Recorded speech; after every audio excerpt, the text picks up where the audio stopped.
Jesús tuvo que morir en una cruz? Según la historia, la cruz era uno de los castigos más terribles para los malhechores, para los bandidos, para los criminales. No era una práctica judía ni tampoco era una práctica romana. Eso venía de antes. Los romanos lo perfeccionaron, ¿no? Fueron más crueles. Y nosotros vemos que Jesús, según los evangelios, fue crucificado en el Gólgota. El Gólgota significa calavera. Esa montaña o ese monte decían que tenía la forma de una calavera. Y era raro porque los romanos, en los tiempos de Jesús, crucificaron a más de 300.000 judíos. Y no los llevaban a una montaña, los ponían en las calles, para que la gente vea, para que la gente sepa cuál es el castigo a todos los disidentes, a todos los que se rebelaban. E incluso dejaban que los cuerpos se queden ahí putrefactos y las aves del cielo vengan y se las comiesen. Así de oprimidos, así tenían los romanos a los judíos. Ay de ti si te levantabas contra el emperador. Pero a Jesús lo llevaron a otro lugar. Y cuando miramos la cruz, nosotros debemos de considerar qué de importante para mí es esa cruz. ¿Qué significa? ¿Qué valor tiene en mi vida? ¿Qué símbolo escogió el cristianismo para ejemplificar su fe?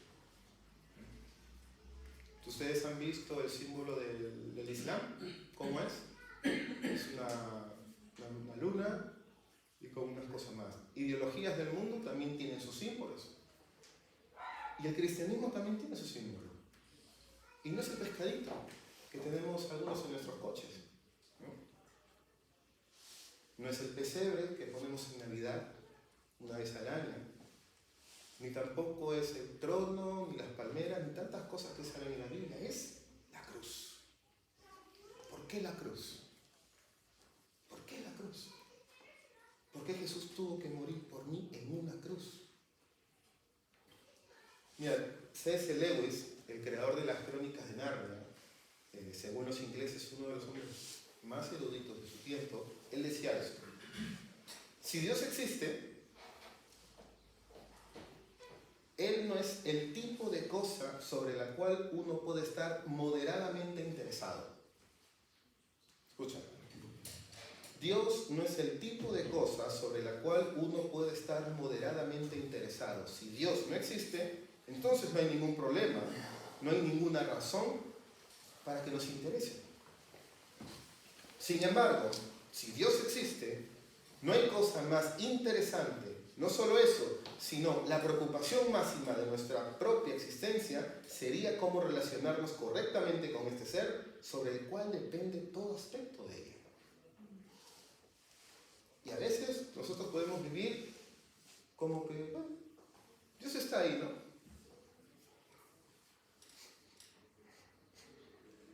Y la cruz también está ahí. Y la cruz, y yo pienso que al igual acerca de tener nosotros en nuestro corazón la importancia de la existencia de Dios, tenemos que tener un sentimiento arraigado y profundo de lo que significa la cruz. Si yo no tengo un concepto medianamente elemental de lo que significa la cruz, yo no soy salvo, no puedo ser salvo.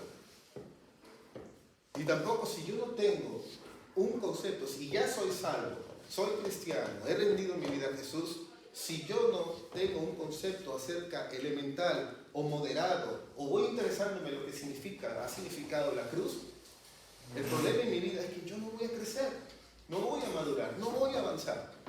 Siempre van a haber cosas que me impidan mi crecimiento, mi madurez. Siempre voy a estar con los mismos problemas, siempre voy a estar con las mismas disyuntivas, con los temores, ataduras, cadenas, problemas en mi hogar, con mis hijos, con mi mujer, con mi esposo. Porque no estoy tomando en serio la cruz. La cruz es el eje central de nuestra fe. El apóstol Pablo en Gálatas, capítulo 6, verso 14, dijo: pero lejos esté de mí gloriarme, sino en la cruz de nuestro Señor Jesucristo. Lejos esté de mí gloriarme, sino en la cruz de nuestro Señor Jesucristo.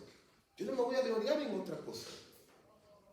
Ni mis bienes, ni mis posesiones, ni en mi estatus social, no. Ni mis conocimientos, o de mi erudición, de nada yo me voy a gloriar, le dijo el apóstol Pablo, sino de esa cruz. Por lejos esté gloriarme, sino en la cruz de nuestro Señor Jesucristo, porque en el mundo me es crucificado a mí y yo al mundo. Es decir, en medio de nosotros hay una cruz. Y el hecho que nosotros todos estemos aquí es porque ha habido una cruz. Y si no hubiese habido cruz, esta reunión es innecesaria. Y si yo no creo que ha habido una cruz, estoy perdiendo mi tiempo. La cruz nos da la capacidad y el entendimiento para vivir nuestras vidas cristianas. Y para entender realmente qué quiere Dios en mi vida. Y eso está en la cruz. Cuando yo veo la cruz, estudio la cruz, entiendo, reflexiono lo que Dios hizo en ese momento, te puedo asegurar que muchas áreas de mi vida cambiarían, muchas. Y seguro que sí, ninguno de los que estamos aquí somos iguales de hace un año. ¿O sí? Considere, yo me animo a mí mismo, le digo a mi esposa de tiempo en tiempo, ¿cómo ves mi vida? ¿Ves que he crecido? ¿Estoy mejor en algo? ¿Estoy peor? En estas áreas que hemos conversado, porque hablamos de todo, hasta de las cosas que no me gustan. Ahí sale el pequeño orgullo, mi pequeño ego, donde dice, no permitas que te hablen o te critiquen en estas áreas.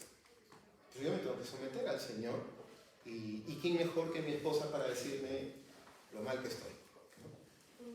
Y me dice, bueno, es muy sincera, aquí te falta mucho todavía. Y estoy en mi mente, ¿por qué le dije? ¿No? ¿A qué le pregunté?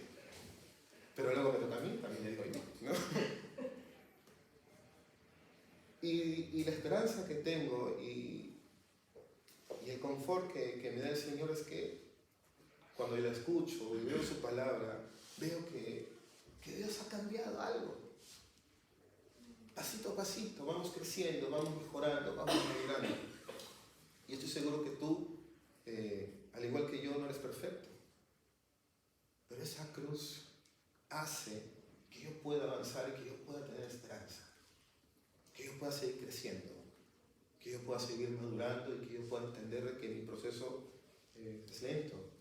Mi transformación, mi santificación depende de Dios. Pero como dijo hace un rato Mónica, orando, hay que poner los ojos en Jesús. Puesto los ojos en Jesús, autor y consumador de nuestra fe. ¿No? Mirando esa cruz, cada día mirando esa cruz.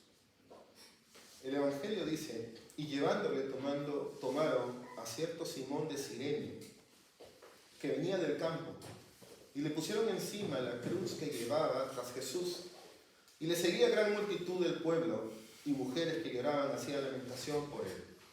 Pero Jesús, vuelto hacia ella, les dijo, hijas de Jerusalén, no lloréis por mí, sino llorad por vosotras mismas y por vuestros hijos. Porque he aquí vendrán días en que dirán, bienaventuradas las estériles, y los vientres que no concibieron, y los pechos que no criaron. Entonces comenzarán a decir los montes, caed sobre nosotros, y a los collados cubrirnos. Porque si en el árbol verde hacen estas cosas, en el seco, ¿qué no se hará? Y esta es parte de la profecía que dijo Jesús al entrar a Jerusalén. Los discípulos le decían, Señor, mira este templo, estos edificios tan grandes. Y Él los mira y le dice a los discípulos, miren, de cierto les digo, que no quedará piedra sobre piedra. No quedará. Y claro, después de la muerte de Jesús, después de 70 años, llegó Tito, el general romano, sitió Jerusalén en el año 70, en abril del año 70, y en septiembre ya había destruido el templo y los muros, y pasó un arado, y por eso Jesús dijo, no va a caer piedra sobre piedra, todo, lo dejó plano. Dejó que los alimentos y el agua ya no entrasen, y la gente moría de hambre. Y es por eso que Jesús le decía, no lloren por mí, lloren por ustedes. Porque si a mí me están haciendo esto, que soy la hoja verde, el árbol verde, ustedes que son las secas, ¿qué no les van a hacer? Los historiadores dicen que en ese tiempo los cuerpos, los primeros meses eran aventados a una zanja por los mismos judíos. Pero llegaron el tercer y el cuarto mes en donde ya los cuerpos de los niños, de los mayores, estaban en las calles. Ya no tenían ni fuerzas, no tenían alimento. Cuando entró Tito, el general, cuando ya había destruido todo, miró y dijo, yo me sigo culpable de eso. Porque vio cuerpos en las calles. El verso 32 dijo, llevaban también con él a otros dos que eran malhechores para ser muertos. Y cuando llegaron al lugar llamado de la calavera, le crucificaron allí y a los malhechores, uno a la derecha y otro a la izquierda. Y Jesús decía, Padre, perdónalos, porque no saben lo que hacen. Y repartieron entre sí sus vestidos, echando suertes. Ahora, cuando yo les decía,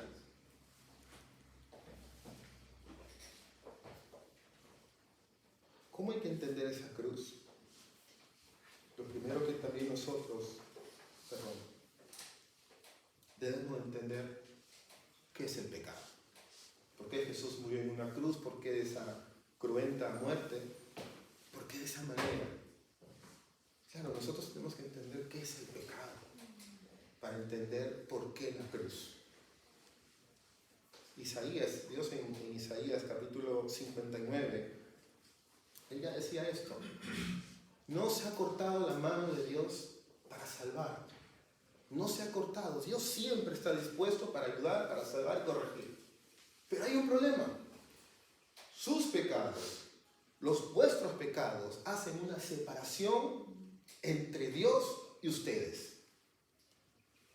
400, 600 años antes, el profeta Isaías estaba diciendo al pueblo de Israel, ¿cuál es el problema del ser humano? Y el gran problema del ser humano, el tuyo y el mío, es el pecado. Uno de los problemas del ser humano a día de hoy es que piensa que es muy bueno. Tú pregúntale a la gente, ven a la iglesia, ven a Cristo, no le necesito. Yo no soy tan malo, yo no soy como él, yo no soy como tal. A mí me dicen que soy buena gente, buen esposo, buen alumno, buen amigo, buen vecino, buen trabajador, buena madre, la mejor de todas. Aguanto mucho a mi esposo, ¿no? Pero cuando Jesús, Dios nos ve, Él no ve pensando que somos buenos, Él ve con la realidad en la que nos encontramos y en la que nos encontrábamos también. Isaías, quiero que vayas a Isaías capítulo 6. Isaías capítulo 6. Aquí el profeta habla acerca de cómo él se vio.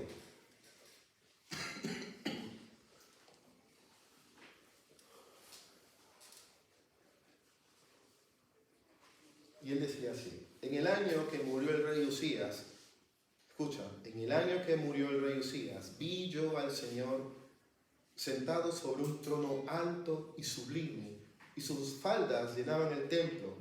Por encima de él había serafines, cada uno tenía 6 alas, con 2 cubrían sus rostros, con 2 cubrían sus pies, y con 2 volaban. Por encima de él Y el uno al otro daba voces diciendo: Santo, Santo, Santo, Jehová de los ejércitos, toda la tierra está llena de su gloria. Y los quiciales de las puertas se estremecieron con la voz del que clamaba, y la casa se llenó de humo. Escucha lo que dice el profeta.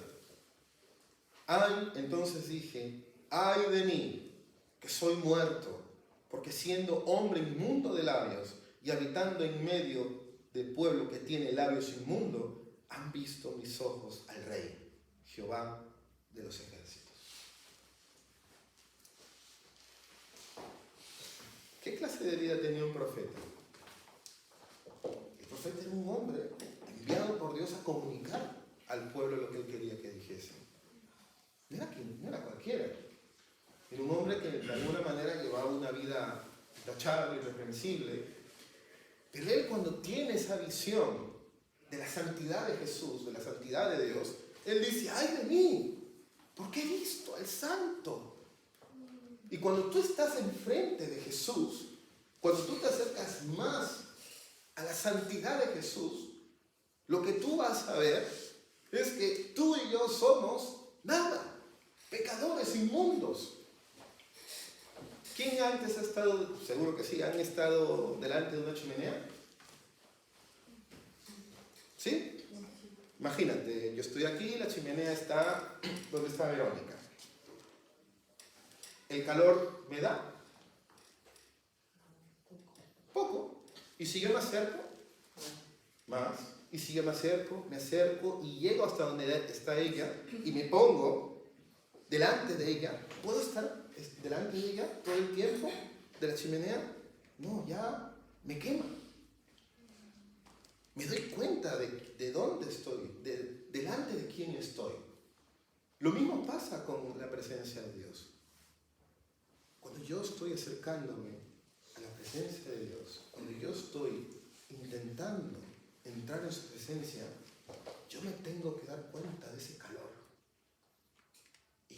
Y ese calor a mí no me hace indiferente. Esa presencia no me da temor. Esa presencia no me condena. Sino me hace ver de quién soy yo, de lo pecador que soy. Y de que hay una posible restauración también. El apóstol Pablo decía que la paga del pecado, en Romanos 6:23, es la muerte. Y cuando habla acerca de la muerte, es de la separación. Hay dos tipos de muertes en la Biblia. La primera es la muerte física, pero también existe una muerte espiritual. Y ese es el gran problema, el primer gran problema del ser humano, la muerte espiritual. Nuestro pecado hace que nosotros estemos muertos de Dios, ante Dios. 1 Corintios 6, de 9 al 11 dice: ¿no sabéis que los injustos no heredarán el reino de Dios? No erréis, ni los fornicarios, ni los idólatras, ni los adúlteros, ni los afeminados, ni los que se echan con varones, ni los ladrones, ni los avaros, ni los borrachos, ni los maldicientes, ni los estafadores heredarán el reino de Dios. Y estos erais algunos de vosotros. ¿O no? ¿No estamos algunos en esta lista? Yo sí estoy en esta lista. Mas ya habéis sido lavados, ya habéis sido santificados, ya habéis sido justificados en el nombre de nuestro Señor Jesús y por el Espíritu Santo de Dios nuestro.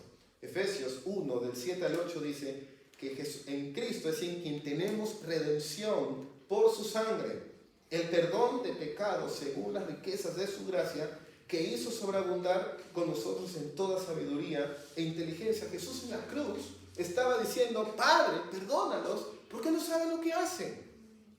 Perdónalos. ¿Cuánto amor?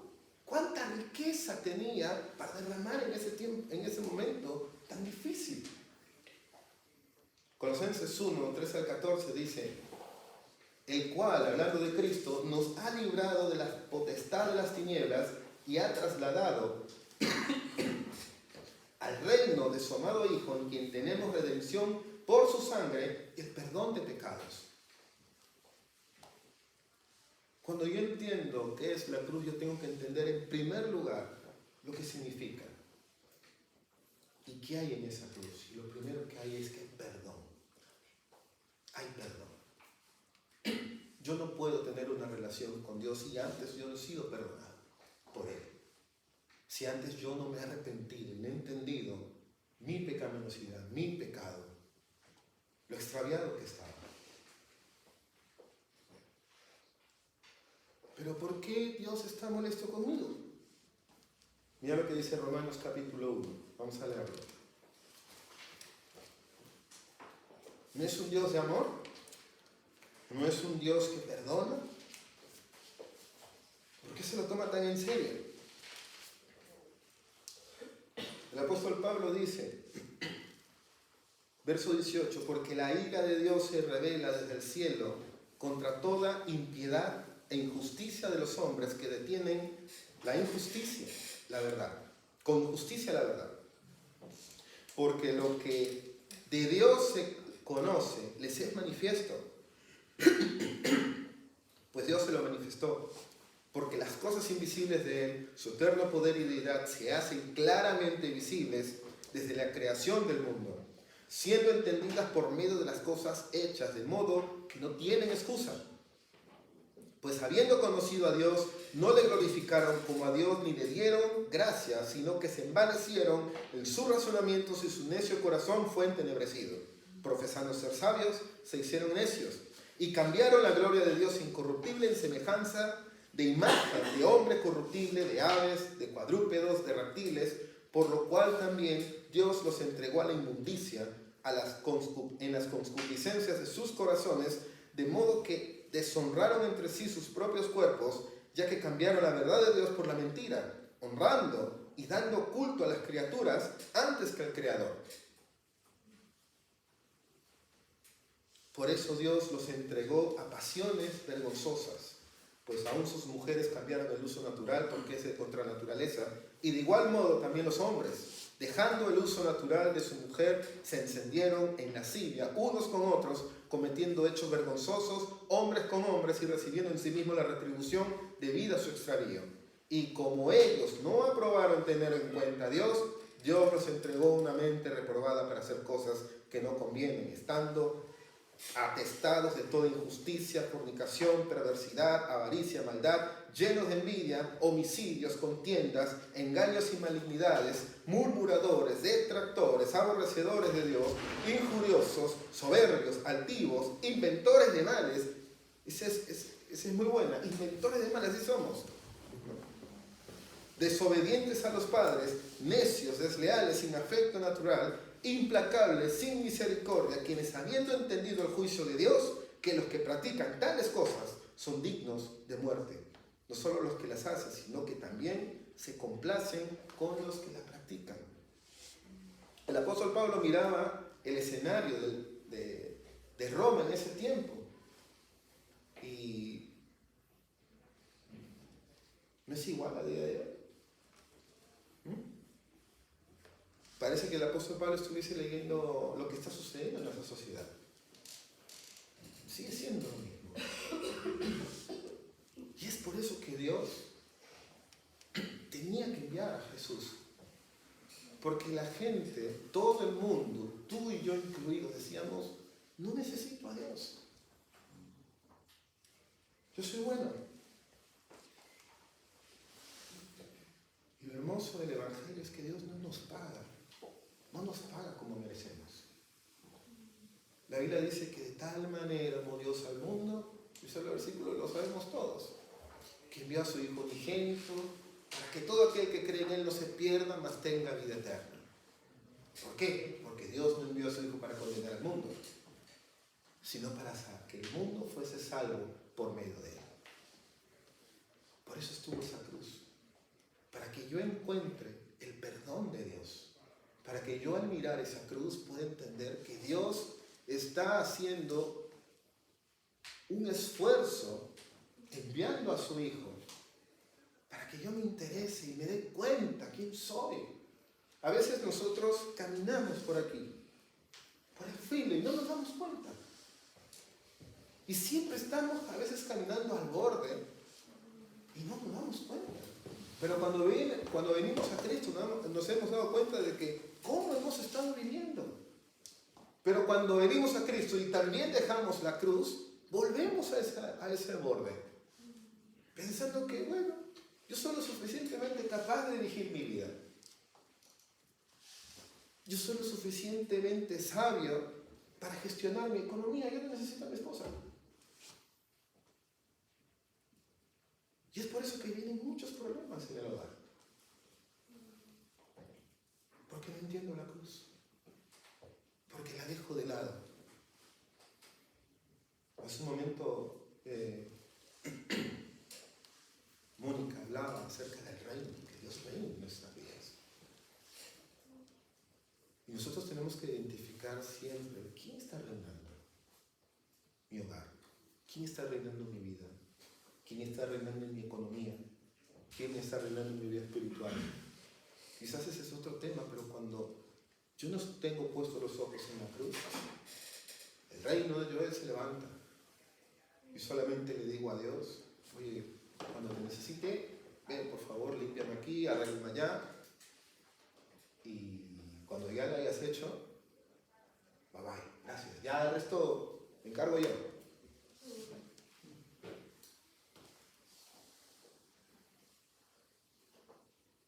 El Salmo 103, verso de 10 al 12 dice: no ha hecho con nosotros conforme a nuestras iniquidades, ni nos ha pagado conforme a nuestros pecados. Porque como la altura de los cielos sobre la tierra, engrandeció su misericordia sobre todos los que le temen. Dios no nos ha pagado. Es que cuando tú te pones a pensar de quién es Dios, Dios es omnipotente, todopoderoso. Dios es omnipresente, pero también es omnisciente. Él conoce todo, Él sabe todo. Él sabe lo que vas a hacer al salir de aquí. Él sabe cómo vas a pecar mañana y cómo yo voy a pecar antes de ir a dormir hoy. Yo no tengo ninguna intención de hacerlo, y tú tampoco, seguro. Pero Dios sabe que vamos a fallarle. Y es increíble un Dios así que me ame. A pesar, yo tengo 44 y espero vivir 50 años más por lo menos, y Él sabe que yo en todo ese tiempo le puedo fallar. Y tú también. ¿Tú amarías a alguien así? ¿Tú amarías a alguien que te va a fallar cada día? Quitando a tu esposo. Tu esposo no. Hay que amarlo. Y a tu esposa también. Siempre. Y a tus hijos. Pero a mí me cansaría. Que siempre al otro día me den. Oye, perdona. Vale, perdón, ¿no lo vuelves a hacer? Ah, no te preocupes. Te prometo que no lo voy a hacer. Al día siguiente, otra colleja. Miércoles, otra. Oye, ¿no me habías pedido perdón? Sí, pues no sé, me provocó. ¿No? Porque eso es un pecado, provoca hacerlo. Y Dios lo sabe. Pero Él así decidió amarnos. Y algo que se ve en esa cruz, aparte del perdón, es el amor de Dios hacia ti y hacia mí. Hay una canción de Alex San Pedro que dice: a pesar de mí, a pesar de mí. A pesar de cómo somos, Dios decide amarnos. Porque el amor no depende, esa cruz no dependía de lo que yo iba a hacer, sino de lo que Dios es. El Salmo 130, verso 3 al 4 dice: si mirares a los pecados, ¿quién, oh Señor, podrá mantenerse? Pero en ti hay perdón para que seas reverenciado. ¿Cuál debe ser nuestra respuesta a esa cruz? ¿Cuál debe ser la respuesta al amor, al perdón de Dios sobre nosotros? La respuesta, mi respuesta inmediata, es la gratitud. ¿Y cómo se desarrolla esa gratitud? Se desarrolla en la iglesia, se desarrolla en el servicio, se desarrolla en que yo tengo que hacer algo por lo que yo he recibido. Y un cristiano que no está arrepentido a diario es un cristiano que no está agradecido. Si yo hoy día tengo problemas económicos y voy donde Stewart y le digo a Stewart, mi seguro no es nada para él, préstame 7.000 euros. Y él va y me los da. unas perrillas que tienes por ahí seguro, ¿yo cómo me voy a sentir? ¡Wow! Gracias, Stewart. Gracias. Te lo devolveré. Pronto. Pero ¿cómo viviría? Yo viviría agradecido con este hombre. Gracias. ¿De qué manera? Inclusive no puedo pagártelo y él me dice, no te preocupes. Él es así. No te preocupes, págamelo cuando quieras o no pasa nada. Yo le voy a deber todo a este hombre. Y voy a estar pendiente. ¿Qué necesitas? Te limpio la iglesia antes de que tú vayas. Yo llamo a la gente. Tengo que hacer algo porque yo vivo. Estoy agradecido por lo que has hecho. Y esa cruz es la que a mí me hace estar agradecido por el perdón y el amor de Dios sobre mi vida. Y esa gratitud se demuestra en el servicio. En el que yo venga aquí y esté pensando, ¿y ahora qué hay de mí? ¿Qué tengo que hacer por el Señor? Romanos 5, el verso 6 en adelante dice, porque Cristo, cuando éramos débiles, a su tiempo murió por los impíos. Ciertamente apenas morirá alguno por un justo. Con todo, pudiera ser que alguno osara morir por el bueno. Alguno de nosotros daría la esposa por nuestros hijos. No, daría la vida por nuestra esposa y por nuestros hijos. Si tú le preguntas a tu esposa, ¿darías la vida por mí? Yo supongo que diría que sí. Lo normal es que sí. No es difícil. ¿Darías la vida por tu hijo? Sí. Una y otra vez. ¿Darías la vida por tu esposo, tu esposo? Claro. ¿Por tu padre y tu madre? Si es necesario, sí. ¿Por tus hermanos? Sí. ¿Por un amigo? Tiene que ser un gran amigo. Y tiene que ser una situación en la que tenga que hacerlo, en que no lo piense tanto. ¿Y por un enemigo? Por supuesto que no. Por eso Pablo dice en el 8, mas Dios muestra su amor para con nosotros en que siendo aún pecadores, Cristo murió por nosotros. Pues mucho más estando ya justificados en su sangre, por Él seremos salvos de la ira. Por Cristo nosotros somos aceptos y justos delante de Dios. Por esa cruz. Y es por eso que la cruz necesita ser estudiada, necesita ser reverenciada, necesita ser reflexionada a diario. Porque cuando no lo hago, sigo caminando como si Dios no hubiese hecho nada por mí. Porque siendo enemigos, fuimos reconciliados con Dios por la muerte de su Hijo. Mucho más estando reconciliados, seremos salvos por su vida. En el verso 35 del Evangelio que estamos leyendo, dice, y el pueblo estaba mirando, y aún los gobernantes se burlaban de él, diciendo, a otro salvó, sálvese a sí mismo. Si este es el Cristo, el escogido de Dios, los soldados también le escarnecían, acercándose y presentándole vinagre, y diciendo, si tú eres el rey de los judíos, sálvate a ti mismo. Había también sobre él un título escrito con letras griegas, latinas y hebreas. Este es el rey de los judíos. Y uno de los malhechores que estaban colgados lo injuriaba diciendo, si tú eres el Cristo, sálvate a ti mismo y a nosotros. Respondiendo el otro, le reprendió diciendo, ¿ni aún temes a Dios, estando en la misma condenación? Nosotros a la verdad justamente padecemos porque recibimos lo que merecieron nuestros hechos, nuestros actos. Mas este no hizo mal ninguno. Y dijo a Jesús, acuérdate de mí cuando vengas en tu reino. Entonces Jesús le dijo, de cierto te digo, que hoy estarás conmigo en el paraíso. Hoy estarás conmigo en el paraíso. Algo que vemos en la cruz también es la salvación de Dios hacia el ser humano. Los malhechores y el pueblo decían, si este es el Cristo, que se salve. A otros salvó, a otros ayudó, que se salve a sí mismo. Pero Jesús no vino al mundo para salvarse. Él todo el tiempo decía que el Hijo del Hombre ha venido a servir y a dar su vida por rescate de muchos. Esos muchos estamos tú y yo, entre ellos.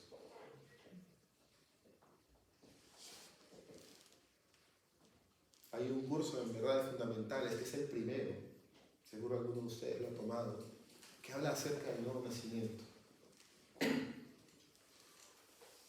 Y en el Evangelio de Juan, en el capítulo 3, Jesús tiene un encuentro con Nicodemo. Y Nicodemo le dice, mira, sabemos que tú has venido de Dios. Y Jesús le dice, mira, es cierto te digo que el que no nace de nuevo no puede ver el reino de Dios. Y él le dice, ¿cómo puede nacer uno de nuevo? ¿Se puede meter al vientre de su esposa y nacer otra vez? Jesús dijo, tanto tiempo en la religión y no has entendido nada.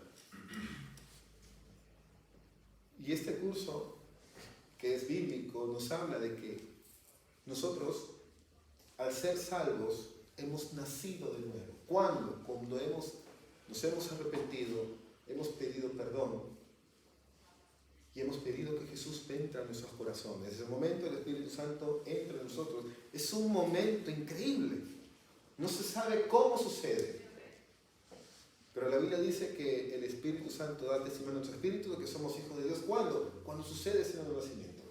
Que es una transformación interior que se genera cuando una persona reconoce que es pecadora y recibe a Jesucristo como Señor y Salvador de su vida. Pero ¿cuándo? Cuando ocurre. ¿Cuándo ocurre? Ocurrió desde el momento en que hubo esa cruz. Dios estuvo dando perdón en esa cruz. Dios estuvo mostrando su amor hacia todo el mundo en esa cruz. Y Dios proveyó al ser humano salvación en esa cruz. Salvación. Quiero que vayas conmigo al libro de Isaías, y ya estoy terminando. Isaías 53.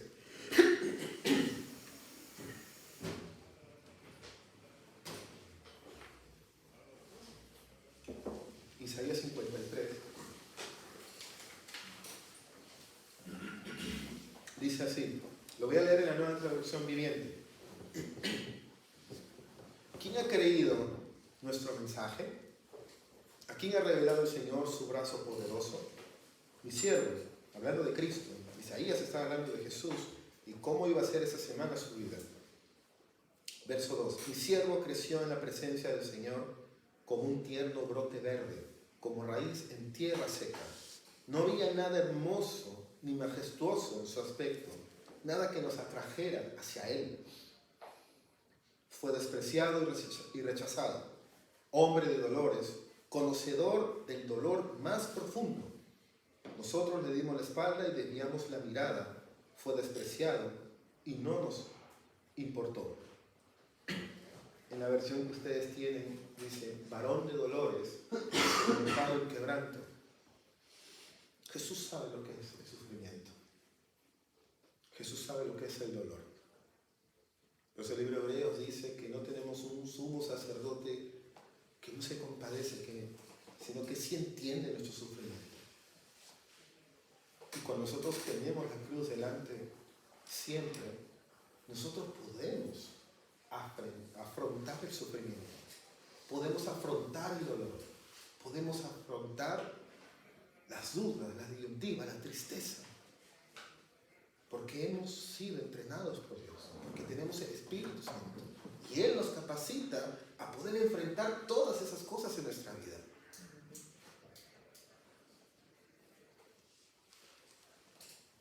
Verso 4. Sin embargo, fueron nuestras debilidades las que Él cargó. Fueron nuestros dolores los que lo agobiaron. Y pensamos que sus dificultades eran un castigo de Dios. Un castigo por sus propios pecados. Pero Él fue traspasado por nuestras rebeliones y aplastado por nuestros pecados. Fue golpeado para que nosotros estuviéramos en paz. Fue azotado para que pudiéramos ser sanados. Todos nosotros nos hemos extraviado como ovejas, hemos dejado los caminos de Dios para seguir los nuestros. Sin embargo, el Señor puso sobre Él los pecados de todos nosotros. Fue oprimido y tratado con crueldad. Sin embargo, no dijo ninguna sola palabra. Como cordero fue llevado al matadero y y como oveja en silencio entre sus trasquiladores. No abrió su boca. Al ser condenado, injustamente se lo llevaron. A nadie le importó que muriera sin descendientes, ni que le quitaran la vida a mitad del camino. Jesús tenía 33 años. Pero lo hirieron de muerte por la rebelión del pueblo. Él no había hecho nada malo y jamás había engañado a nadie, pero fue enterrado como un criminal. Fue puesto en la tumba de un hombre rico. Formaba parte del buen plan del Señor aplastarlo y causarle dolor. En Hechos 2, el apóstol Pedro dijo: varones israelitas, oíd estas palabras. Jesús Nazareno, varón aprobado por Dios, entre vosotros con maravillas, prodigios y señales que Dios hizo entre vosotros por medio de él, como vosotros mismos sabéis, a este entregado por el determinado consejo y anticipado conocimiento de Dios, prendisteis y matasteis por mano de inicuos, crucificándole, el cual Dios levantó sueltos los dolores de la muerte, por cuanto era imposible que fuese retenido por él. Y es lo mismo que dice Isaías: formaba parte del buen plan del Señor aplastarlo y causarle dolor. No fue una coincidencia la crucifixión de Jesús, que estaba anunciado por el conocimiento de Dios. Sin embargo, cuando su vida sea entregada en ofrenda por el pecado, tendrá muchos descendientes, disfrutará de una larga vida y en sus manos el buen plan del Señor prosperará. Cuando vea todo lo que se logró mediante su angustia, quedará satisfecho, y a causa de lo que sufrió mi siervo justo, hará posible que muchos sean contados entre los injustos. Esa cruz satisfizo la santidad de Dios. Dios requería que el pecado tuviese una paga.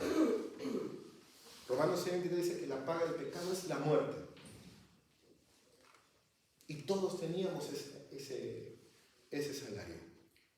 Tú y yo estábamos muertos delante de Dios, no solo espiritualmente, sino cuando íbamos a morir, íbamos a estar condenados por la eternidad.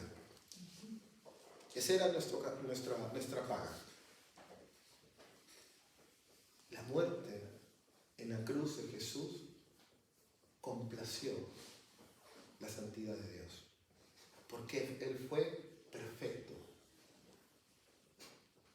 Y no es que el Padre Dios quería ver sufrir al mundo. No, porque la Biblia dice que de tal manera Él nos amó. Imagínate cuánto te ama Dios, que estuvo dispuesto a enviar a Jesús que sufriera de esa manera, para que tú y yo tengamos esperanza.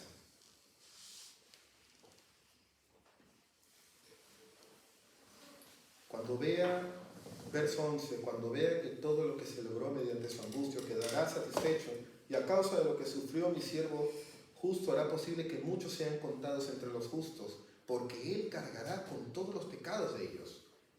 Yo le rendiré los honores de un soldado victorioso, porque se expuso a la muerte.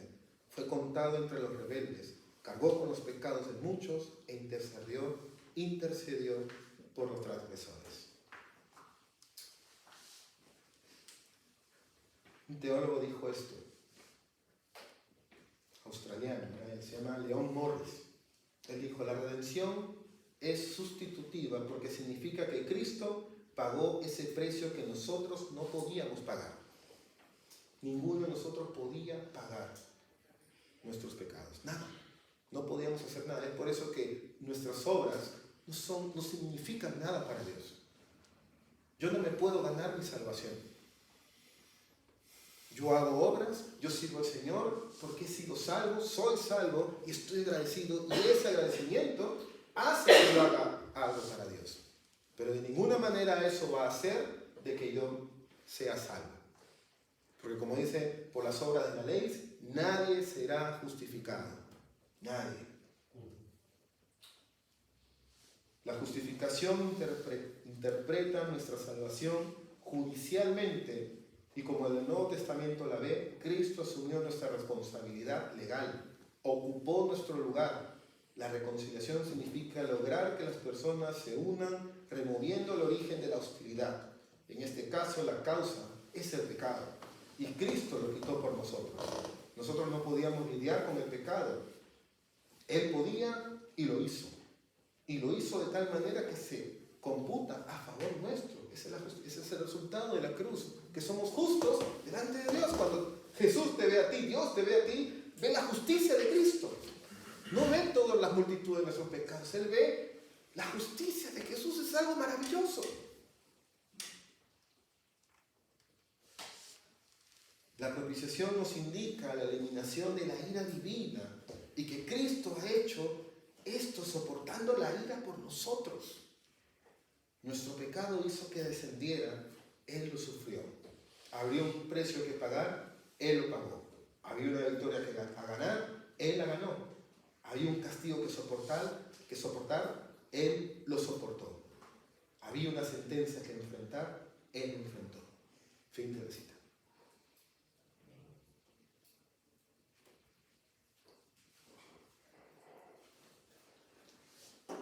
¿Qué vemos en esa cruz hoy? Vemos perdón de Dios, el amor de Dios, la salvación de Dios. Y vemos que a partir de esa cruz está la posibilidad para todo aquel que ponga su fe en ella. Vidas transformadas, vidas cambiadas, restauradas. Pero no solo eso. Porque Dios no viene aquí a cambiar tu vida, a arreglar tus problemas familiares y conyugales. El plan de Dios en esa cruz va más allá de nuestro entendimiento. Y aunque nosotros podamos, en este poco tiempo de entender la cruz, no vamos a entenderla del todo. Y yo digo a veces, tendremos toda la eternidad para entenderla. Yo creo que ha sido tan grande lo que sucedió en esa cruz, que nos va a faltar tiempo.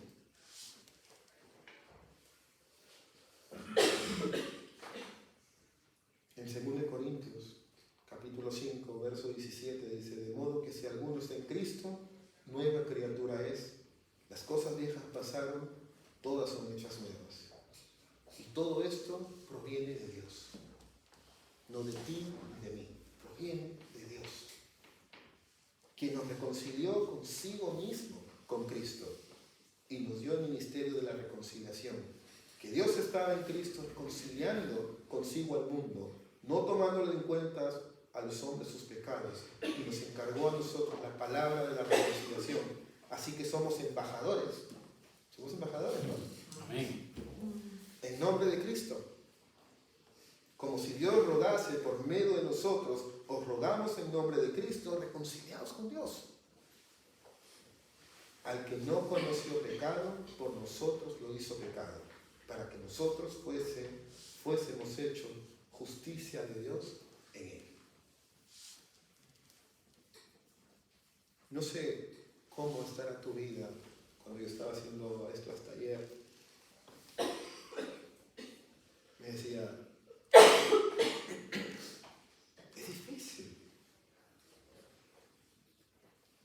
Es difícil estar delante de un Dios a veces tan amoroso y verte a ti mismo tan imperfecto. Y en ese mismo momento Dios comunica por medio del Espíritu Santo: yo no te amo porque seas o para que seas perfecto. Te amo por quién eres tú. Yo te amo porque sí.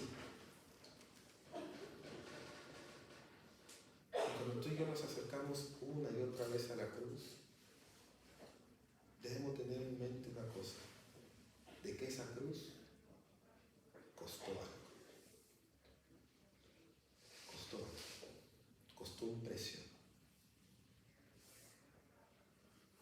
Y como dije al inicio, lo que dijo C.S. Lewis, Dios no es alguien en que yo deba estar moderadamente interesado. Y lo mismo es esa cruz. Yo no puedo estar moderadamente interesado en la cruz de Jesús. Yo tengo que estar interesado completamente en conocer más a Cristo por medio de esa cruz. Pablo le dijo a los corintios: yo me propuse una cosa en medio de ustedes: presentar a Cristo, conocer a Cristo y a este crucificado. Todas nuestras vidas tienen que estar siempre centradas en el Evangelio, en la cruz de Jesús. Y eso va a dar sentido y propósito a nuestra vida. Si a día de hoy ha habido un tiempo en que no hemos mirado la cruz de Jesús o hemos estado alejados, es un tiempo de poder volver. Hoy es el tiempo de poder decir, Señor, he estado tanto tiempo alejado, no lo he entendido, a veces no le tomo mucho interés.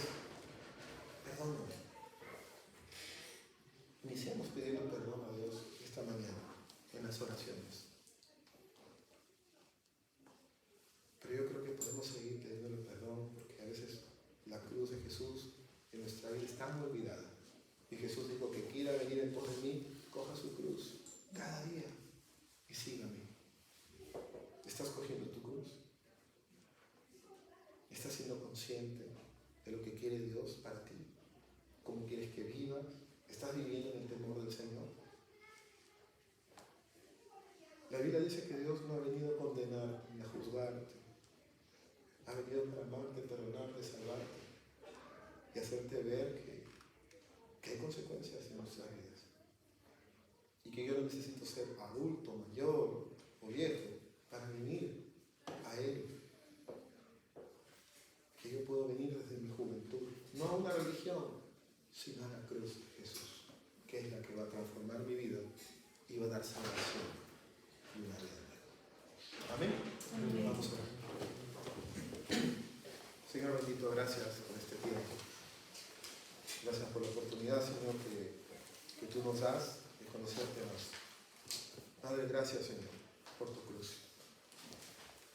Gracias, Señor, porque no merecemos, nunca merecimos tu sacrificio. Pero tú así lo hiciste, Señor, y todos estamos aquí por lo que tú hiciste hace más de 2000 años. Padre, ayúdanos cada día a entender esa cruz, a vivir a los pies de esa cruz, a decir como el apóstol Pablo, que estaba con Cristo juntamente crucificado y que ya no vivimos nosotros, sino que tú vives en nosotros. Que esa sea, Señor, nuestra convicción, nuestro propósito por el resto de nuestras vidas, Señor. Te bendecimos esta tarde, Padre, en el nombre de Jesús.